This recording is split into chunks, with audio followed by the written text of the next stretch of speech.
नमस्कार दोस्तों, गीतांजलि की काउंसलिंग में आप सबका स्वागत है। आज फिर हम मिल रहे हैं एक नए मुद्दे पे बात करने के लिए। और ये मुद्दा मैंने नहीं चुना इस बार, ये मुद्दा बना है वहां से जो आप लिखते हैं। कमेंट बॉक्स में एक सवाल आया, how to handle breakups ma'am, इस पर भी कुछ रोशनी डालें। तो ये सवाल जो है वो आज का विषय बन गया।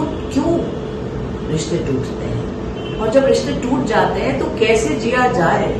क्यों टूटते हैं इस पे आज मैं बात नहीं कर रही, लेकिन टूट जाए जब रिश्ते तो जीवन को कैसे शुरू किया जाए, ये सवाल है जो आई एम श्योर बहुत लोगों को परेशान करता है। तो कोशिश कर रही हूँ कि आज इस वीडियो में आपको इस सवाल के कुछ जवाब दे पाऊं। और जो जवाब मुझे समझ में आ रहे हैं उसको अगर एक लाइन में कहना चाहूँ तो ना दवा से ना दुआ से, ये तो दर्द है जनाब जी के दूर होता है। तो इस दर्द को जीना पड़ता है। किसी हमदम का हमसे दूर चले जाने पर दम तो निकलता है जनाब, पर इस दम को वापस भी लाया जा सकता है। ये दम आपको बेदम कर देगा कि आप इस दम से ज्यादा आगे तेज दौड़ेंगे एक नए हमदम की तलाश में। मगर ये कहूंगी कि ब्रेकअप के बाद कुछ समय लीजिए, जल्दी से रिबाउंड में नई दोस्तियां मत बना लीजिए। पहले अपने आप को हील कर लीजिए, अपने आप को इसको कहते हैं मंथन करना अपने अंदर बड़ा जरूरी हो जाता है। वो मंथन जो है वो आपको न्यू लर्निंग्स देगा अपने बारे में। कुछ अपनी गलती समझ में आएगी, कुछ दूसरे की गलती समझ में आएगी। उसकी गलती पर आप कैसे रिस्पॉन्ड करते, ऐसे करते वैसे करते, ये उधेड़ बुन करना बड़ा जरूरी है। इस उधेड़ बुन से ही आपको आगे का रास्ता समझ में आएगा।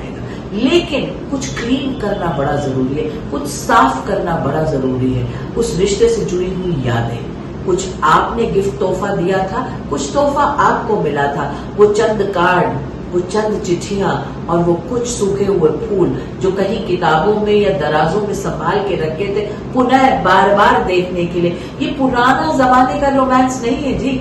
आज भी प्यार का इजहार इन्हीं चीजों से होता है, लेकिन जब रिश्ता नहीं रहता तो ये चीजें बड़ी जोर से चुभती हैं। आपके मन को इनसे बहुत चोट पहुंचती है। इन्हें अपने आप से दूर करिए, इनको एक डब्बे में बंद कर दीजिए, डब्बे को सील कर दीजिए और दूर कहीं रख दीजिए। कहीं पानी में बहा सकते हैं, कुछ कीजिए, लेकिन आपको नजर नहीं आनी चाहिए। और ये जो आपके मोबाइल फोन्स है ना, इनमें एक सीक्रेट फोल्डर में जो इतनी सारी फोटोएं रखते हैं आप, वो तस्वीरें, वो पहले दिन मिलने की, वो बारिश में इकट्ठे घूमने की, वो बैठ के कॉफी शॉप में कॉफी पीने की, वो एक सिंगल पेस्ट्री को 6 मंथ्स की एनिवर्सरी पे काटने की, वगैरह वगैरह वगैरह। उन तस्वीरों को डिलीट का बटन दबाइए, क्योंकि वो रिश्ता जीवन से डिलीट हो गया। जब रिश्ता जीवन से डिलीट हो गया तो ये तस्वीरें कोई खुशी नहीं देंगी, ये और आंसू देंगी। और आप आंसुओं में जीने के लिए नहीं बने। जीवन का एक मकसद है, उस मकसद तक पहुंचने के लिए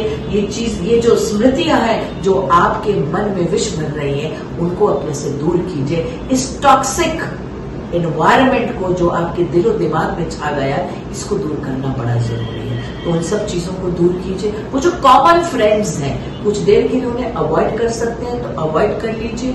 और वो जो पूछते रहते हैं क्या हुआ, किसने क्या बोला, कैसे हो गया, वो जो बहुत चिंता व्यक्त करते हैं, आपके लिए कंसर्न है, लेकिन उनकी बातें हमेशा चोट के ऊपर पट्टी का काम नहीं करती, लेकिन स्क्रैच का काम करती है। भरता हुआ घाव फिर से रिसने लग जाता है। उन दोस्तों को अवॉइड करना है, या उन दोस्तों को बड़े कॉन्फिडेंस से कहना है कि मुझे इस मुद्दे पे बात नहीं करनी है, क्योंकि हर बार जब बात करते हैं तो चोट में दर्द ज्यादा होता है। ये समझते हुए दोस्तों को मना कीजिए, कॉमन फ्रेंड्स को अवॉइड कर लीजिए। कुछ जगहों पर उनसे मिलने की आशंका रहती है, उन जगहों पे मत जाइए। वो क्या कर रहा होगा, वो खुश होगी या नहीं होगी, वो आगे मूव ऑन कर गई है, ये ताक झांक नहीं करनी।